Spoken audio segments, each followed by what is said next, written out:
Esa es la diapositiva que estábamos hablando sobre tratamiento. Bueno, entonces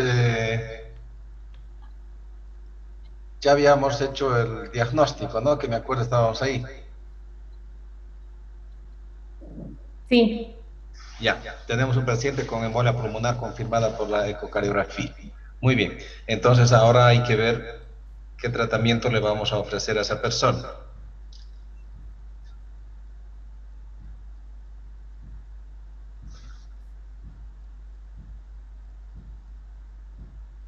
¿Cómo seleccionamos el tratamiento que vamos a ofrecerle, Franklin?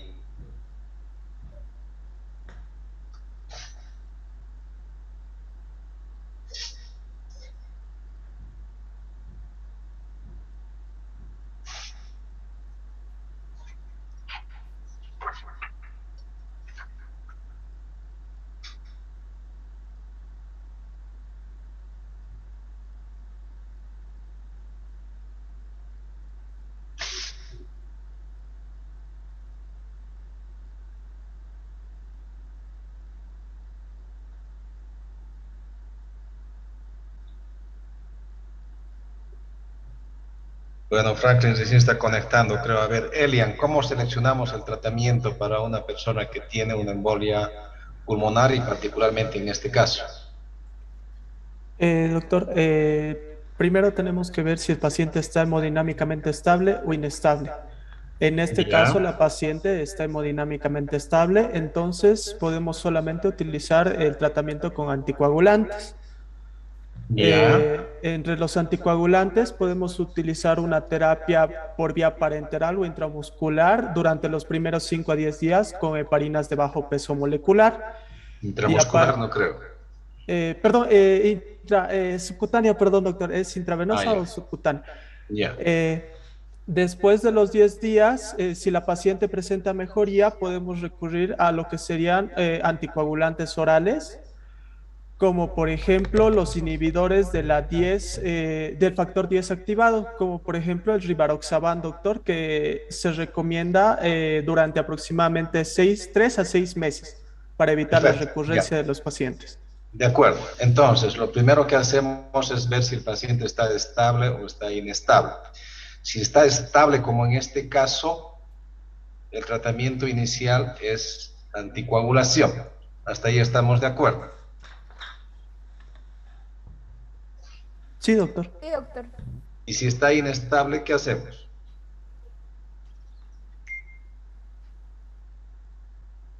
Podemos Jonathan, utilizar... Ah, está bien, doctor.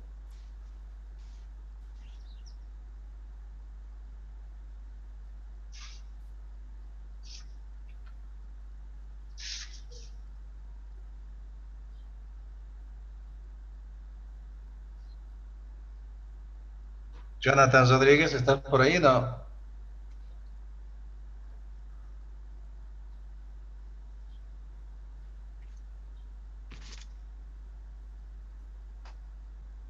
Sí está Jonathan. Está sin audio, Jonathan.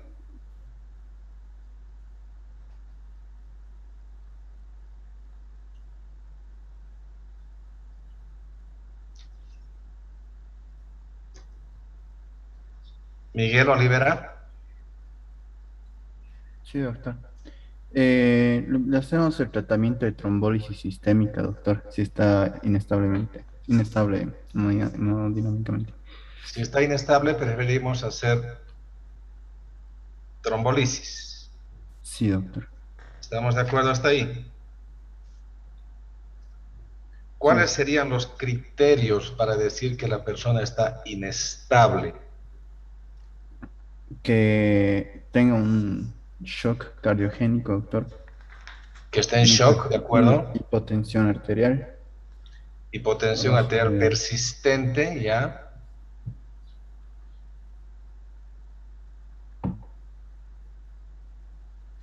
creo que eso, doctor, no sé cómo. ¿Cómo?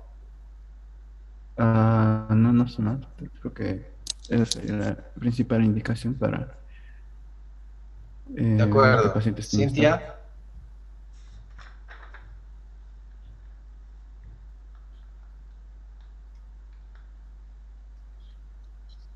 Eh, que el paciente esté hipotenso, con Hemos dicho. bueno, esté taquicárdico y aparte de ello esté con comprometido la vía aérea y presente de saturación.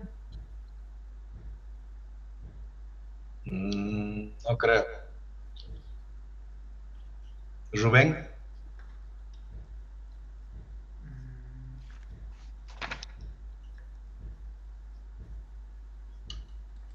Doctor, ¿podría ser signos de trombosis venosa profunda? No. Dawson.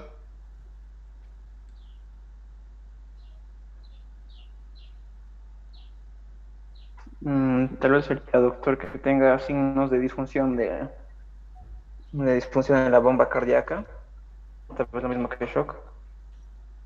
Disfunción en la bomba cardíaca, ya más o menos. Disfunción ventricular derecha, en este caso. Sí. Ya.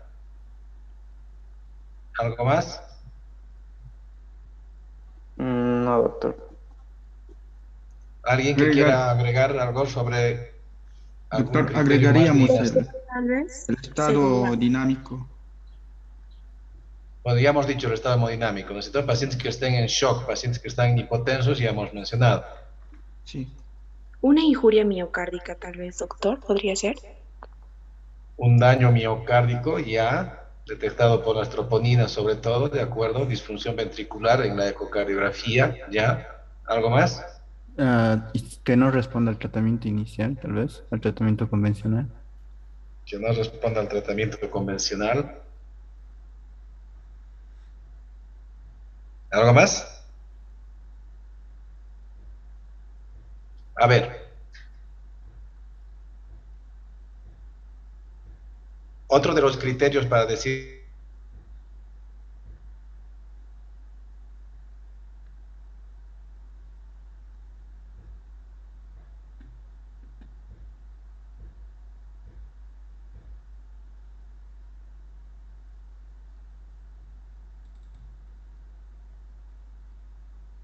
milímetros, la sistólica, de lo que el paciente tenía, se considera hemodinámicamente inestable. Si no tiene esos criterios, el paciente se considera hemodinámicamente estable.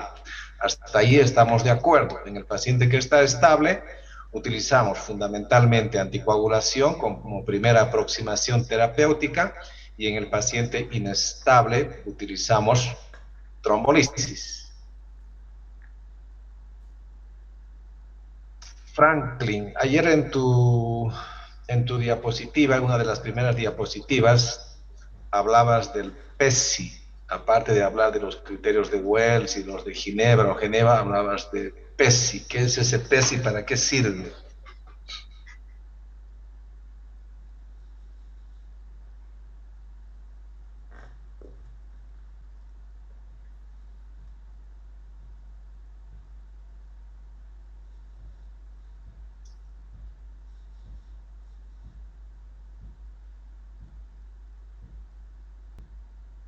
Wendy.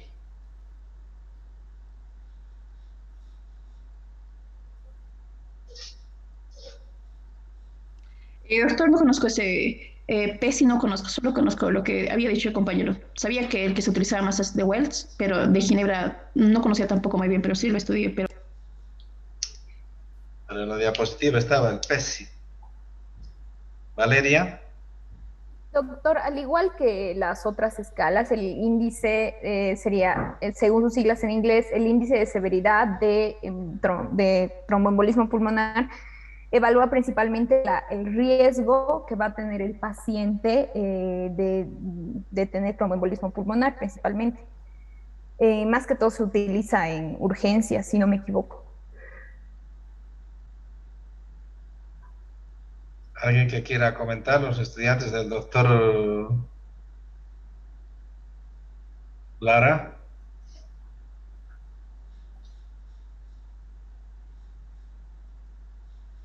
Doctor, como decía mi compañera, este índice de severidad para el embolismo pulmonar es un instrumento de evaluación rápida que principalmente se utiliza en servicios de urgencias o emergencias. Y el objetivo es seleccionar pacientes que podrían tener principalmente un bajo riesgo, o sea, que presentan un bajo riesgo. Y también se decía, si no me equivoco, que medía la mortalidad hasta los 30 días del paciente basado en los hallazgos principalmente clínicos que eran más fácil determinables. Muy bien.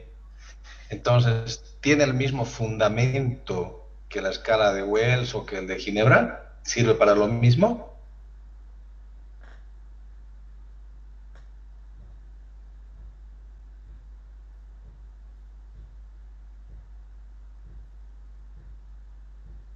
Jody.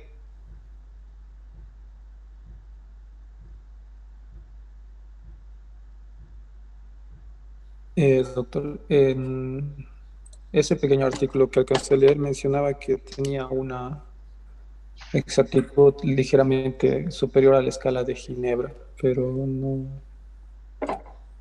Pero el objetivo es el mismo, o sea, busca lo mismo, tiene el mismo fundamento, ver cuán probable es que tenga embolia pulmonar, porque la escala de Wells y los de Ginebra es una escala para ver cuán probable sea la persona que estamos viendo enfrente tenga embolia pulmonar, para seleccionar el tipo de estudio que le vamos a hacer. Ese es el objetivo de Wells y de Ginebra. ¿Es el mismo objetivo del PESI? Principalmente mencionaba para descartar a pacientes que tengan bajo riesgo, doctor, no. Muy bien, entonces es diferente, completamente diferente. Una cosa es ver el riesgo que tiene una persona que ya tiene una embolia pulmonar y otra cosa es la probabilidad clínica de que tenga embolia pulmonar. Entonces son dos conceptos completamente diferentes. Cintia, en la presentación que tenías, no en este caso clínico, había también esa confusión en tus diapositivas. No hay que mezclar los dos conceptos. Wells y Ginebra, una persona que tenga disnea o cualquier otra manifestación que estamos sospechando que podría ser TEP, utilizamos esa escala para seleccionar si le hacemos dedímero o le hacemos tomografía. En el fondo así se resume. En cambio, el PESI sirve para más o menos estratificar el riesgo de una persona que ya tiene embolia pulmonar. No es para seleccionar el estudio y confirmar una embolia pulmonar. El PESI sirve, como dice su nombre, para ver el pronóstico de la embolia pulmonar. Entonces, no hay que mezclar esos conceptos y no deberían estar en la misma diapositiva. ¿Y en qué consiste el PESI, saben?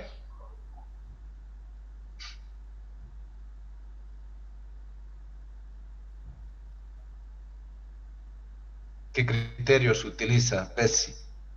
Utiliza criterios, doctor, como por ejemplo la historia previa de cáncer o también la presión arterial sistólica menor a 100 milímetros de mercurio, un estado mental alterado, la frecuencia respiratoria mayor a 30 respiraciones por minuto, historia de EPOC, si no me equivoco, doctor, y saturación menor al 90%, saturación de oxígeno menor al 90%. ¿Ya? ¿La edad toma en cuenta, no? Sí, la edad del enfermo y el sexo también, doctor. Si era varón también se tomaba en cuenta, sí. Bueno, como ustedes ven, mediante la escala de PESI más o menos ya podemos ver el paciente cuán comprometido está por la embolia pulmonar. Si va a estar hipotenso, si va a tener insuficiencia respiratoria, si es viejo, si tiene cáncer, si tenía insuficiencia cardíaca, es una persona que va a tener más riesgo. Para eso sirve el PESI. Clínicamente podemos estimar más o menos el riesgo que tiene una persona que tiene embolia pulmonar. A esto habitualmente agregamos lo que ya lo han mencionado ustedes, ver el compromiso que pueda tener el ventrículo derecho, que lo más frecuentemente para ver eso utilizamos un ecocardiograma, y también si hay un daño miocárdico, para eso utilizamos la troponina. Entonces, cuando una persona tiene estabilidad hemodinámica, recurrimos a la escala de PESI y a estos otros estudios más para tratar de identificar mejor cuál es su riesgo. Si una persona está estable hemodinámicamente, pero tiene compromiso cardíaco, porque tiene compromiso del ventrículo derecho y tiene troponinas positivas, que es un traductor de daño miocárdico, es un paciente que tiene un riesgo intermedio. En este caso en particular, ¿qué se le ha hecho? Contanos un poquito más, Cintia.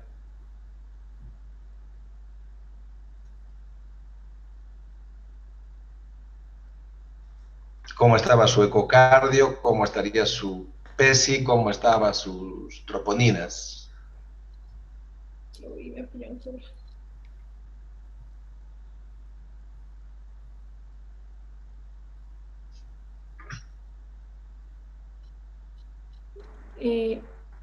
Bueno, a su ingreso en el ecocardiograma, lo que sí, bueno, primero su PESI de mi paciente no la había calculado, doc. No tenía mi PESI calculada. ¿Ya? Y esos son los conceptos que acaba de aclararme que las he corregido. En su ecocardiograma de ingreso nos indicaba de que tenía, a ver, no se me ha puesto acá.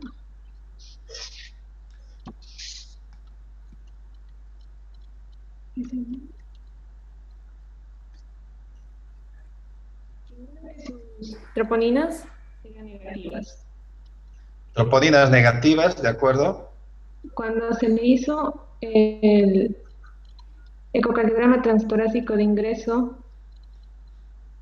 que es, no es este, es posterior, ya. No tengo la diapositiva, no le he puesto acá. Está ahí, la siguiente esa.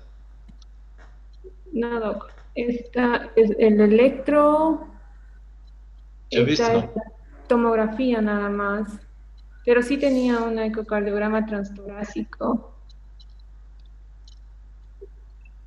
Yo juraría que he visto, ahí está. Ahí está. Sí, es esta.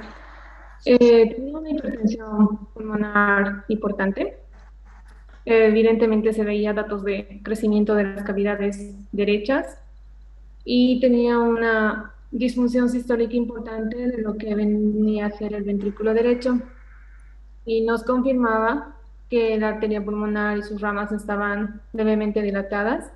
La fracción de eyección del ventrículo izquierdo pues no se había modificado, estaba del 75%, no había compromiso de cavidades izquierdas, solo había es lo más frecuente de que suceda, lo más importante en el embolia pulmonar es que compromete el ventrículo derecho. Exacto. Entonces sí tiene un compromiso ventricular derecho. Sí, marcado. ¿Ya? Aunque su troponina es negativa. Exacto.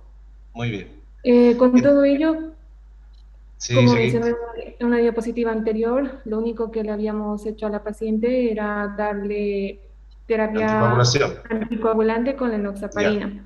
Ha estado en salas y en salas ha estado más o menos una semana la hemos tenido internada, pero en su 5º día de internación, ante la evolución de la paciente, habíamos iniciado trombólisis. Ella había ingresado con disnea, pero la disnea no mejoró relativamente, no de una forma marcada, y empezó a presentar accesos de tos en su 3er día de internación. Y otro dato importante es que empezó a presentar edemas en los miembros inferiores. Se mantuvo hemodinámicamente estable la paciente, en ningún momento tuvo caída de la presión arterial sistólica. Sus presiones se manejaban mayor a 110/70, 120/70. Cardíacas, ella había ingresado con una frecuencia cardíaca mayor a 100, estaba con 110 si no me confundo, pero ha estado manejando presiones frecuencias cardíacas entre 95, 90, en algún momento llegando a 100. Saturación de oxígeno, pues sí, todavía estaba con las puntas nasales y llegó en algún momento a quitarse porque estaba saturando 95-96. Ya, de acuerdo. Se hizo una troponina de control. Exacto, el cual, ¿Ya? que era negativo a un inicio, estaba de 0.11. Y una radiografía de control también. ¿El de 0.11 es positivo o es negativo? Es 0.11, la troponina es negativo, doc. No mayor de 0.05. Es positivo, doc. Es positivo aunque está en el límite, digamos, ¿no? Ya. Entonces, ahora la pregunta es para ti. ¿Por qué le hemos hecho trombolisis sistémica si no estamos encontrando grandes datos de inestabilidad hemodinámica? La presión no ha bajado, no está en shock. ¿Cuál sería la indicación de hacerle trombolisis sistémica?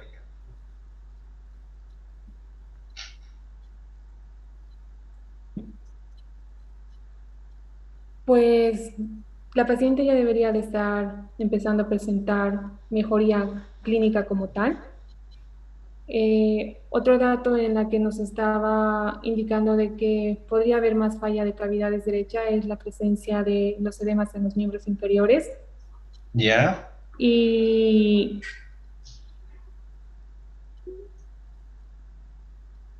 a ver, básicamente por eso, ¿no es cierto? Al existir edema en miembros inferiores se ha interpretado como un dato de falla cardíaca derecha.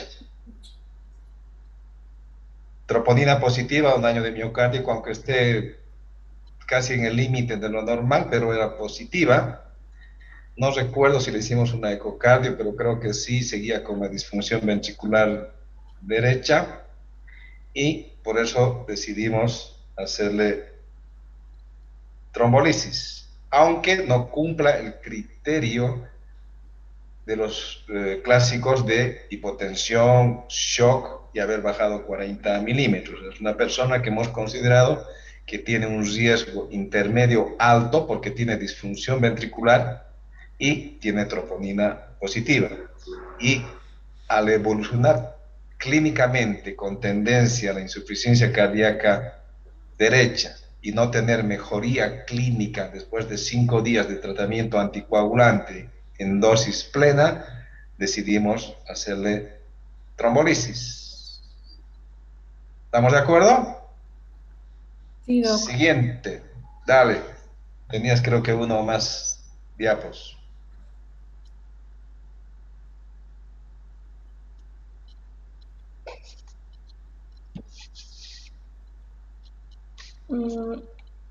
Ya, y después, ¿cómo ha ido la señora? Entonces, contanos.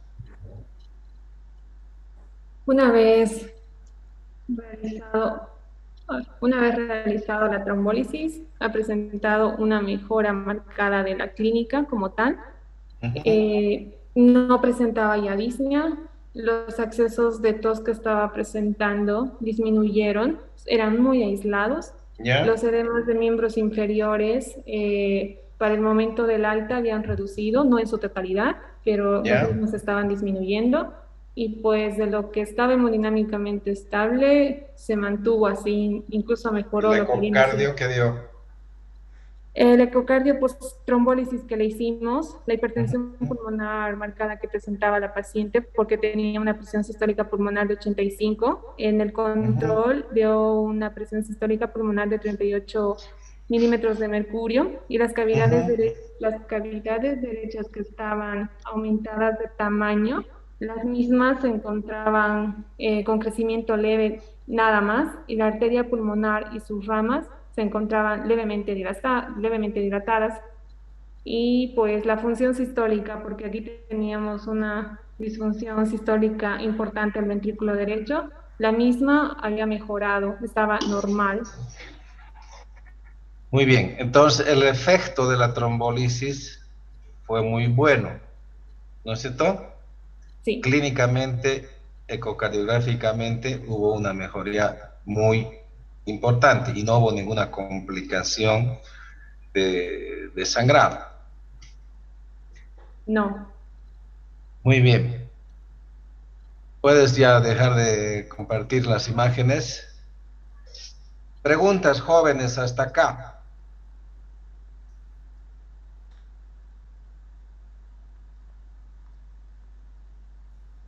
¿O ya está Doctor, una todo claro? pregunta, disculpe. Sí. En el tratamiento anticoagulante que leí que mencionaba que se podría dar entre 3 a 6 meses.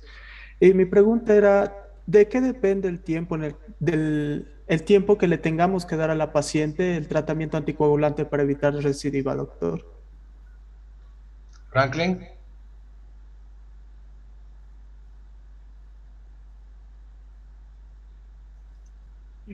Va a ser depende del estado hemodinámico del ventrículo derecho. Eso lo tengo, doctor, según lo había leído. ¿Alguien que quiera comentar?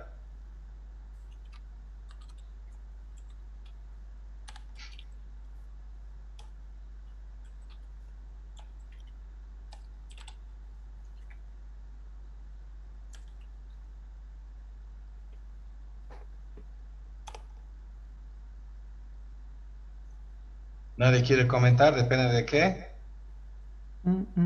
Yo no sé, por eso pregunté. Claro, obviamente tú no puedes contestar, pues, si estás Eh, preguntando, de- si sabes, es una mala educación.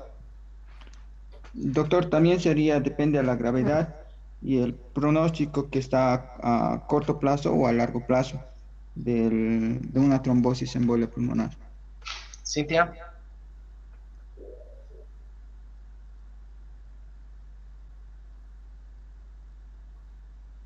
¿De qué depende cuánto tiempo voy a anticoagular a un paciente después de que ha hecho una embolia pulmonar?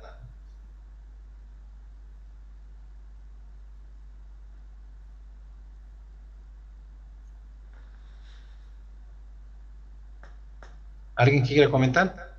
Dale, Cintia. Depende de las comorbilidades que presente el paciente, Doc. ¿Cómo qué?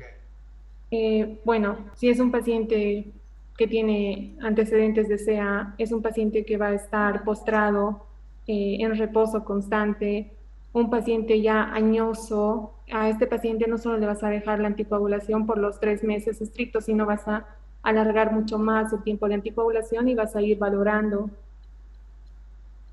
¿Qué más?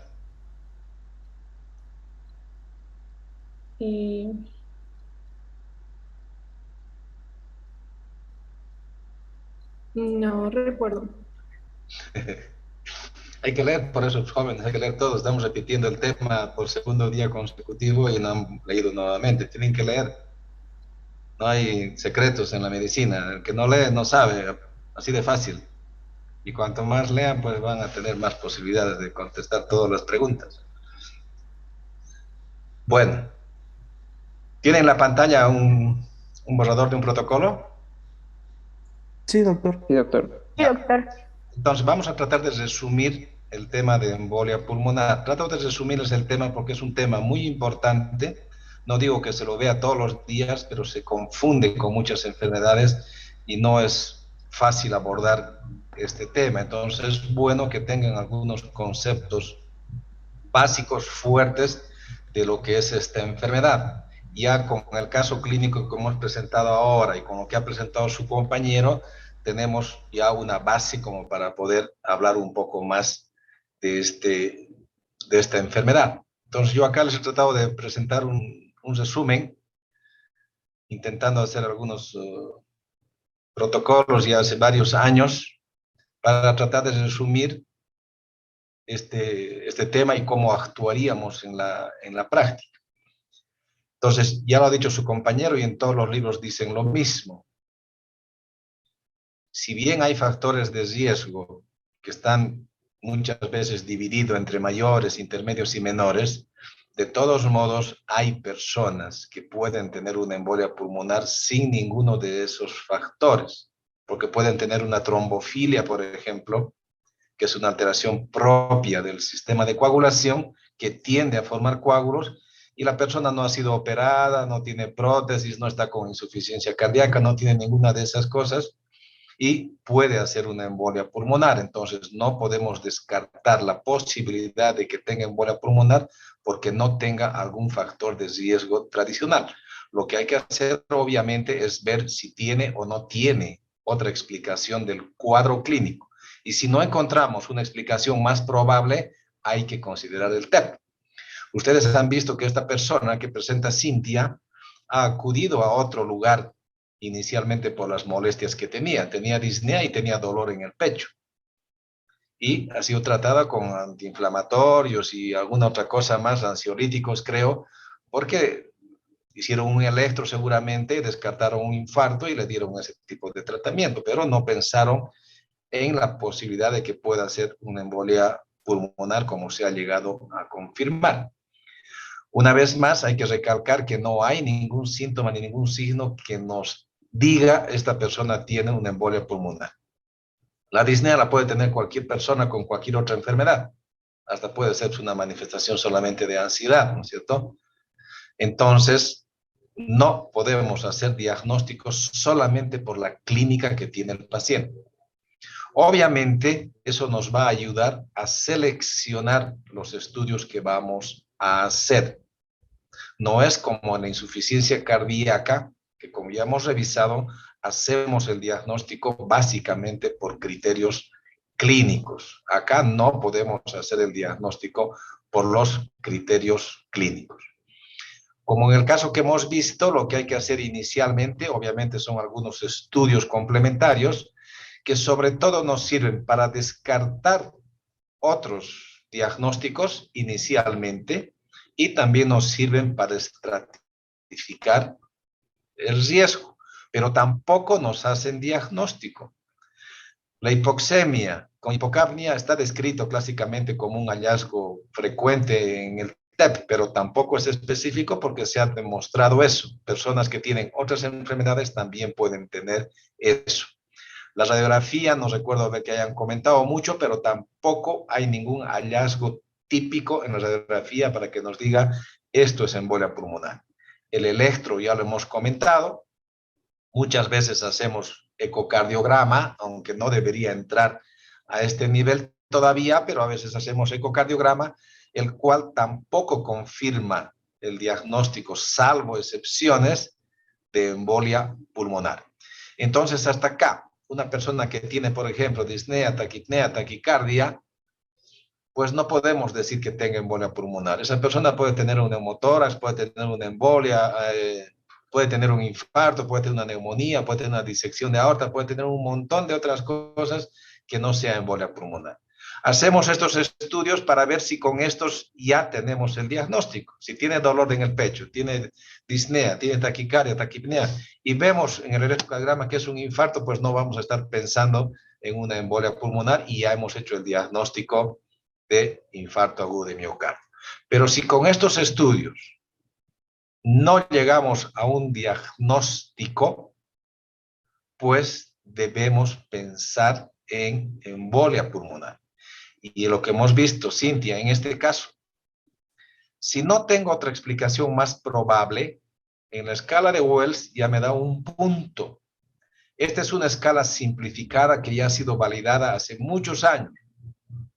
Ya no se está utilizando, bueno, no es que no se está utilizando, sino que se puede utilizar también esta escala sin hablar de 3, 1.5, 1. Entonces, ¿qué han hecho los autores? Han simplificado y le han puesto a cada criterio 1 para que nos acordemos más fácilmente. Y el resultado ha sido el mismo que con la anterior de 3, 1.5 y 1. Entonces, si no tengo otro diagnóstico alternativo más probable, ya tengo un punto. Hemos visto en nuestro caso clínico que estaba taquicárdica. El resto no tenía la persona, no tenía cáncer, hemoptisis, no tenía trombosis, no había sido operado recientemente, no tenía nada más. Pero sí tenía 2 puntos en la escala de Wells simplificada. Taquicárdica y era la primera opción diagnóstica. ¿Qué se hace con esta simplificación? Dice que es improbable si tiene un factor o no tiene ninguno de estos, ningún punto. Pero una vez más, si no hay otra explicación, pues hay que sospechar una embolia pulmonar. En nuestro caso era probable porque tenía 2 puntos. ¿Qué hacemos? pues vamos a diferenciar en un paciente si es estable o está inestable hemodinámicamente. El enfoque es diferente. Vamos a ver primero con el paciente que esté estable, como era nuestro caso. Entonces, si una persona está estable hemodinámicamente, lo que hacemos es agarrar la escala de Wells o la de Ginebra, si ustedes quieren, y separamos en dos grupos. ¿Es improbable o es probable? Para no estar con el otro que era bajo, intermedio y alto, a mí me parece esto mucho más práctico. Entonces, si es improbable, hacemos dedímeros. Si el dedímero está normal, excluimos el diagnóstico. Pero ustedes tienen que recordar que los dedímeros para excluir el diagnóstico solamente es de utilidad cuando clínicamente es improbable. Si es probable, no deberíamos utilizar dedímeros y deberíamos hacer directamente una tomografía, porque acá yo quiero confirmar el diagnóstico de embolia pulmonar. En este grupo quiero descartar con cierta seguridad la embolia pulmonar sin utilizar otros estudios más caros, más complejos y que pueden tener reacciones adversas. Un dedímero, pues además de costar unos cuantos pesos, no nos va a producir absolutamente nada. No es lo mismo que hacer una tomografía que cuesta alrededor de $500 más o menos y que puedes tener alergia al contraste, puedes tener problemas en el riñón, etcétera, etcétera. Para eso sirve la escala de Wells o la otra y nos simplifica el enfoque. En nuestro caso se le han pedido dedímeros, podríamos haber obviado ese estudio, pero se le ha pedido y estaba elevado, estaban como en 1200 más o menos. De todos modos, se le ha hecho la tomografía, podríamos haber ido directamente a hacer la tomografía, la cual ha confirmado el diagnóstico. Si vamos por este brazo y el dedímero nos es alto, aunque sea improbable por la escala de Wells, al tener un dedímero alto, que es completamente inespecífico, deberíamos utilizar un estudio que nos ayude a confirmar el diagnóstico de embolia pulmonar. Una alternativa a la gammagrafía a la tomografía es hacerle una gammagrafía, sobre todo cuando tenemos limitaciones como la tomografía. Si se puede hacer tomografía, hoy en día es el estudio de elección. Pero si tenemos alguna limitación porque no disponemos de un tomógrafo o porque tenemos dificultades para utilizar el tomógrafo, como en personas que tengan alergia al contraste, estén embarazadas, compromiso renal, y tenemos un estudio de gammagrafía, podemos utilizar la gammagrafía en lugar de la tomografía. Si la tomografía es normal, pues no lo tratamos, no descartamos de acuerdo a la clínica, podemos seguir investigando si la persona sigue teniendo manifestaciones clínicas. Si no le encontramos otra explicación, podemos seguir investigando, no descartar directamente la embolia pulmonar y obviamente si es positivo, vamos a tratar. Esto, digamos, en cuanto a la estrategia para hacer el diagnóstico de embolia pulmonar.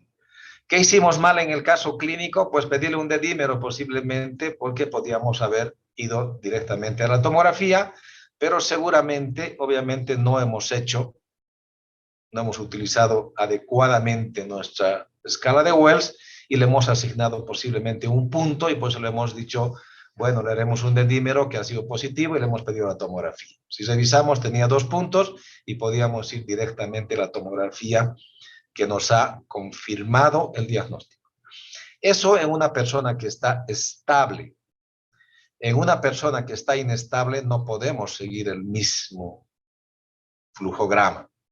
En ese caso, nosotros vemos. Si está inestable, no le voy a pedir un dedímero. Paciente que está inestable se puede morir, entonces tengo que tratar de confirmar o descartar lo más rápido posible porque de acuerdo a eso voy a seleccionar el tratamiento. Entonces, ¿qué recomiendan los autores? El paciente está inestable. Veo, tengo tomógrafo y le puedo hacer rápidamente y no estar derivando a otros lugares posiblemente alejados, etcétera, sí o no. Si tengo un tomógrafo, pues le hago una tomografía. Y de acuerdo a eso, más o menos buscamos igual que en un paciente estable. Si tiene trombo, pues le vamos a hacer la trombolisis porque nos confirma el diagnóstico y al estar inestable hay que hacer trombolisis. Si no contamos con tomógrafo, la recomendación es hacerle una ecocardiografía. Y si bien no nos muestra el trombo y no nos confirma el diagnóstico en más del 95% de los casos, si tenemos compromiso del ventrículo derecho, no tenemos otra explicación del cuadro y el paciente está inestable, estamos autorizados a tratar como una embolia pulmonar. Pero si esa persona tiene el ventrículo derecho normal y está inestable, tenemos que buscarle otra causa de la inestabilidad y no darle trombolítico ni tratarlo como si tuviera embolia pulmonar. Este cuadro parece un poco complicado, pero en el fondo no lo es. Y aunque ha cambiado algunos conceptos en los últimos años, para mí es un cuadro muy interesante. Entonces, ¿qué se dice? Yo tengo que estratificar el riesgo de una persona para seleccionar el tratamiento. ¿Qué hacemos inicialmente? Ya lo hemos mencionado.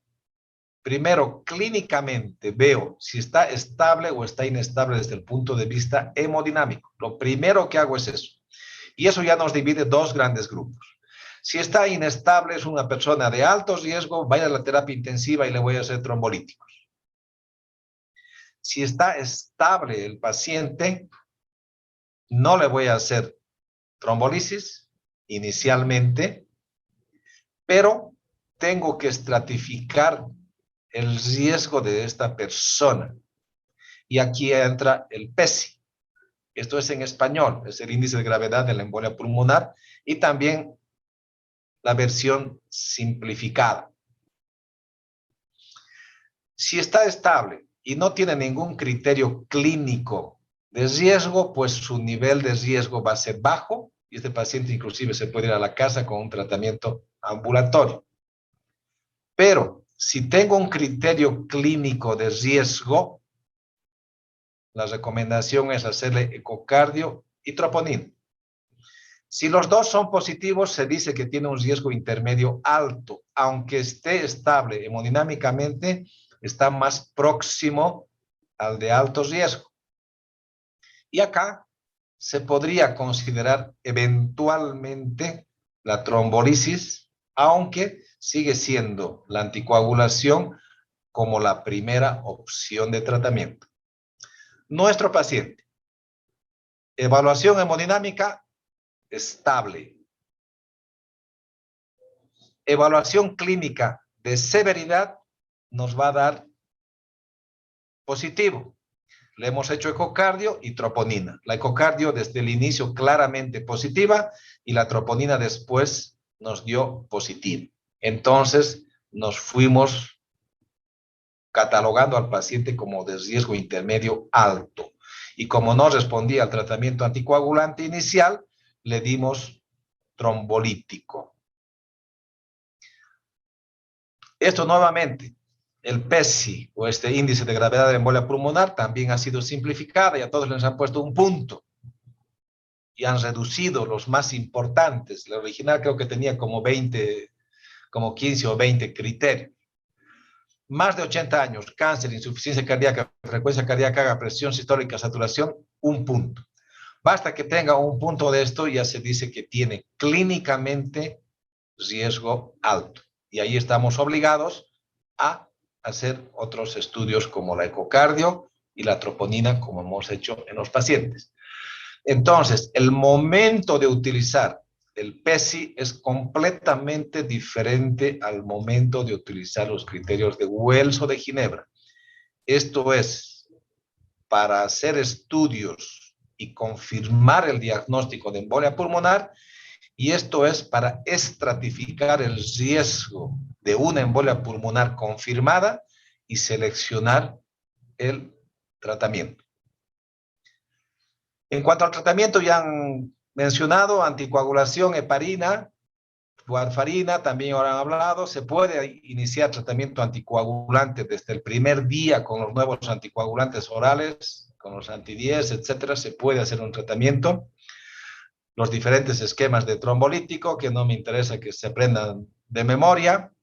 Ya hemos hablado un poco del filtro de vena cava ayer.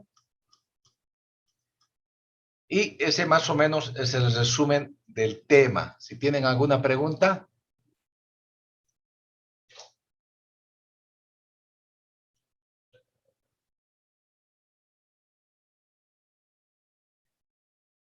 ¿Ninguna pregunta, jóvenes?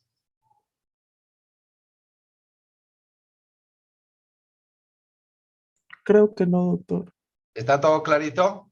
Por mi parte, no, doctor. Sí, doctor. Sí, doctor, está claro. Re claro. ¿No es cierto?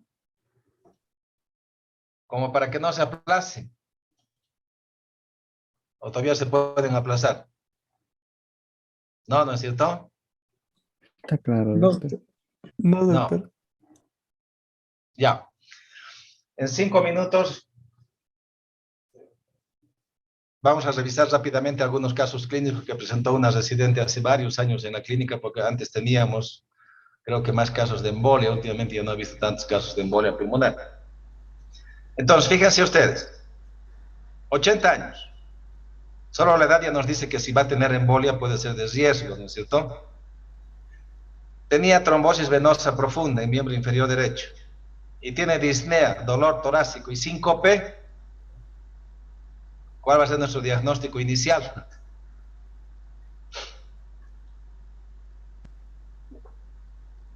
Elian.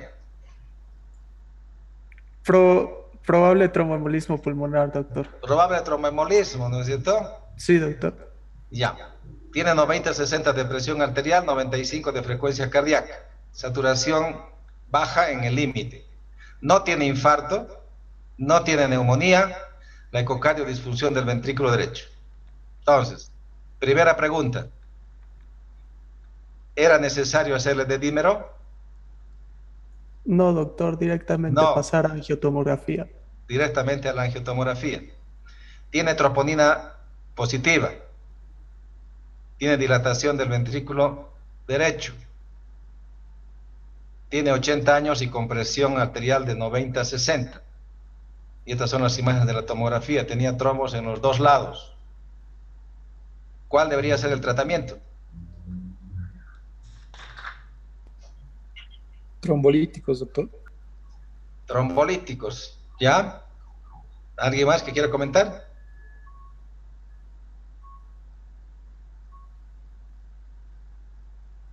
Entonces, podríamos considerar solamente por la presión, que es una persona que está con inestabilidad hemodinámica, deberíamos hacer trombolíticos, y además tiene ecocardio y troponina positiva, lo cual nos apoya a estratificar el riesgo de esa persona. A ver, este es el caso más extremo que he tratado en mi vida de embolia pulmonar. Nunca he tratado a un paciente como este. Es un señor de cerca de 70 años que había sido operado en otra institución, no en la clínica, de una cirugía abdominal, creo que unos 10 días antes, y que vino a buscar a su médico a la clínica, que también trabajaba en la clínica. A la emergencia se hizo una curación, salió de la emergencia y se descompensó en la calle. Tuvo shock y no respondía ni a vasoactivos ni inotrópicos. El electrocardiograma no dio nada, no dio infarto ni ninguna otra cosa, y obviamente con el antecedente de que recién había sido operado y no tenía otra explicación, pues, ¿qué vamos a pensar nosotros? Que es embolia, ¿no es cierto? Sí, doctor. Sí, doctor. Bueno, ¿y qué le hacemos a este señor?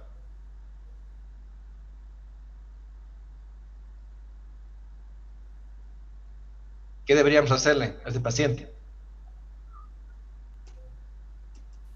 Rápido. Una angiotac inmediata para confirmar Sí. el diagnóstico. Y también Si se tiene disponible, Darle doctor, se hace anticoagulante. angiotac. Si no se tiene Si se tiene un disponible médico, doctor. rápidamente, una angiotac podría ser una opción, ¿ya?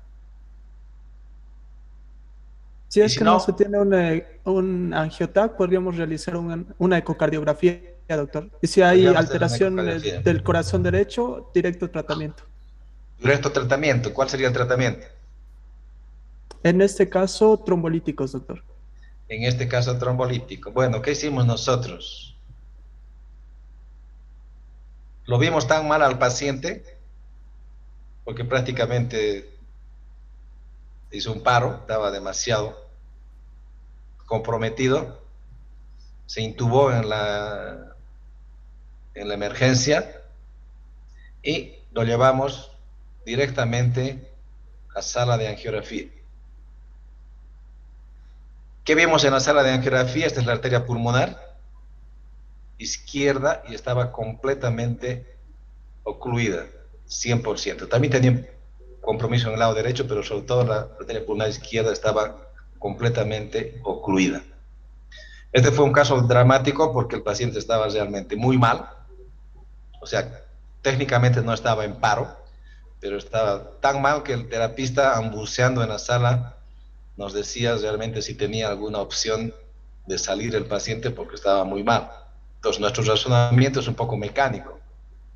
Si hay una causa y la causa la vamos a poder corregir, pues el paciente tiene chances de salir. Obviamente, si no podemos corregir la causa, pues con inotrópicos y vasoactivos no va a salir el paciente. Entonces, insistimos y lo que le hicimos fue una fragmentación mecánica del trombo con el catéter directamente y con guías. Destrozamos prácticamente el trombo que tenía y pudimos abrir la arteria pulmonar. No en un 100%, las ramas inferiores no se las recuperó, pero sí pudimos recuperar al paciente. Ha ido una maravilla, el paciente sigue vivo después de todos estos años. No le hicimos trombolisis sistémica, sobre todo porque el paciente recientemente había sido anticoagulado o operado, entonces teníamos miedo de que sangre. Si no hubiéramos tenido la posibilidad de hacer una angiografía, posiblemente hubiéramos corrido obviamente el riesgo de que sangre porque no teníamos otra opción, pero en este caso teníamos la opción de hacerle un tratamiento mecánico y consideramos que 10 días de una cirugía abdominal grande era una contraindicación por lo menos relativa de trombolisis sistémica y le hicimos una fragmentación mecánica con muy buen resultado. ¿Qué más les quiero mostrar? Esta cosa maravillosa como imagen.